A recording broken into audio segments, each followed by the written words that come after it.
दिया और बाती में हमें देखने के लिए मिलेगा कि सूरज ने और भाभो ने इमली का पता लगाया। इमली का एक्सीडेंट होने की वजह से इमली अस्पताल में थी। यहाँ पर भाभो और सूरज उसे बताते हैं कि तू 6 साल से कोमा में थी। और वही दूसरी तरफ मीनाक्षी ने अपनी बहन को तेरी सौतन बना लिया। इमली ये सुनते ही बहुत बौखला जाती है और चली आती है गुस्से में मीनाक्षी के पास। जैसे ही इमली घर पर आने वाली होती है तभी मीनाक्षी उसे बाजार में मिल जाती है।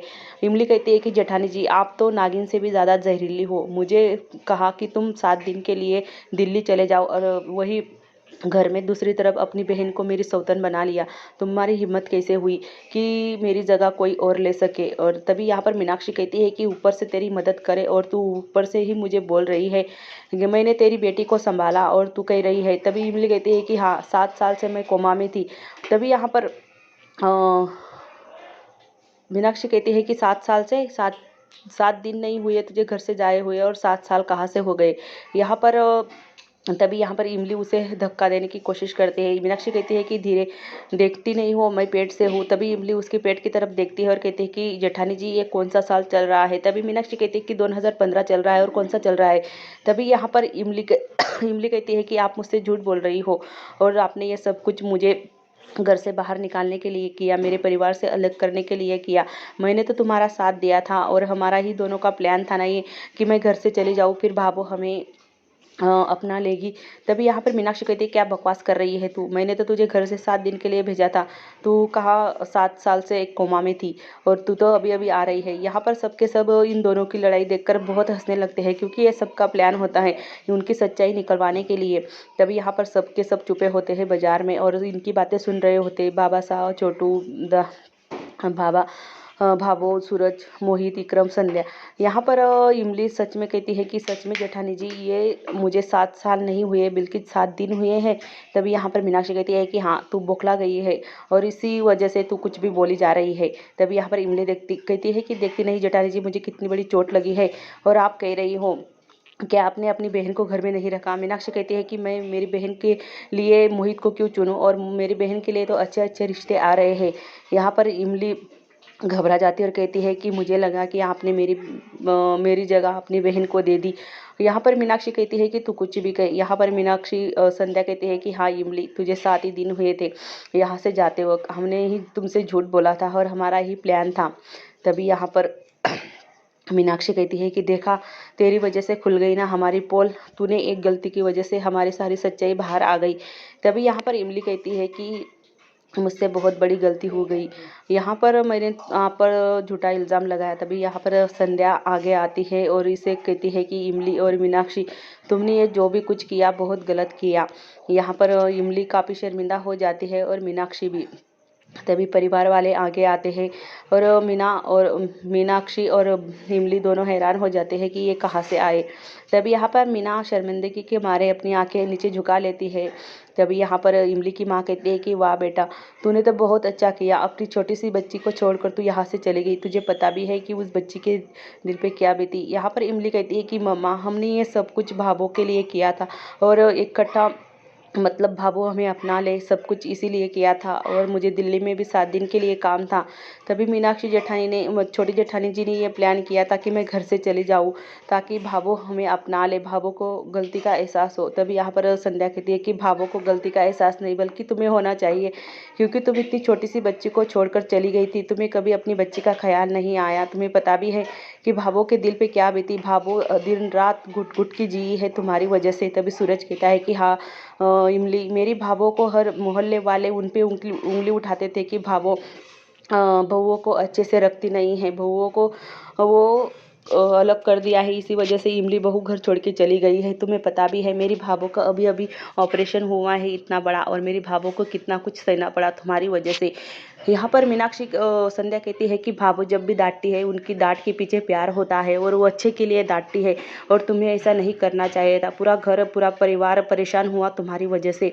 यहाँ पर भाभो के आंखों में आंसू आ जाते हैं। तभी यहाँ पर संध्या कहती है कि परिवार तो एक होता है। ऐसे परिवार जो भाभो ने तुम्हें अलग किया था तो भाभो ने कोई ना कोई तो कहीं ना कहीं तो सोचा होगा तुम्हें ठीक करने के लिए। और बच्चे जब ऐसे हरकतें करते हैं तो बड़ों को ये फैसला लेना पड़ता है। पर तुमने तो बिना बताए घर छोड़कर चली गई और ऊपर से तुम मिल भी नहीं रही थी, इसी वजह से हमें ये सब कुछ प्लान करना पड़ा। यहाँ पर इमली की आंखों में आंसू आ जाते हैं, वही दूसरे सब लोग रोने लगते हैं यहाँ पर ऐसे मंजर देखकर। यहाँ पर संध्या काफ़ी समझाती हैं उन्हें। यहाँ पर इमली को अपनी गलती का एहसास होता है और मीनाक्षी को भी।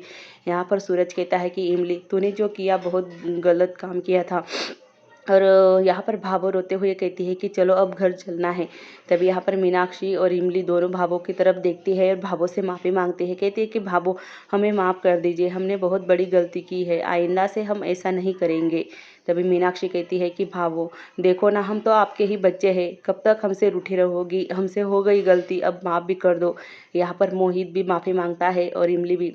तभी यहाँ पर मीनाक्षी संध्या कहती है कि भावो, अब हमें इन्हें आप बताओ क्या करना है। भावो कहती है कि क्या करना है, मेरे बच्चे हैं, कभी भी मेरे साथ आ सकते हैं और अब से हम सब एक इकट्ठा रहेंगे, कोई अलग ना रहेगा। मैंने तो इन्हें सबक सिखाने के लिए किया था, इन्हें आज़ादी चाहिए थी, इसी वजह से। मीनाक्षी और ये बात सुनकर मीनाक्षी और इमली काफ़ी खुश हो जाती है। मीनाक्षी कहती है कि सच में भावो, आपने हमें माफ़ कर दिया और हम ये इकट्ठा रहने लगेंगे। तभी यहाँ पर भावो, इमली और मीनाक्षी दोनों रोते हैं और भावो से कहते हैं कि आप तो हमारी माँ समान हो, हमें पता था कि कभी ना कभी आप हमें माफ़ ही कर दोगी, पर हम तो इतने बेवकूफ़ थे कि माँ जैसे भावो का दिल दुखाया। यहाँ पर इमली कहती है कि मेरी बच्ची मुझसे 7 दिन दूर रही है और इसकी वजह से भावों को कितनी तकलीफ उठानी पड़ी। मोहल्ले की जो औरतें थी भावों को भला बुरा कहती थी मेरी वजह से। यहाँ पर मीनाक्षी हाथ जोड़ के कहती है कि भावो, हम आपके आगे हाथ जोड़ते हैं, ऐसी गलती कभी दोबारा ना करेंगे।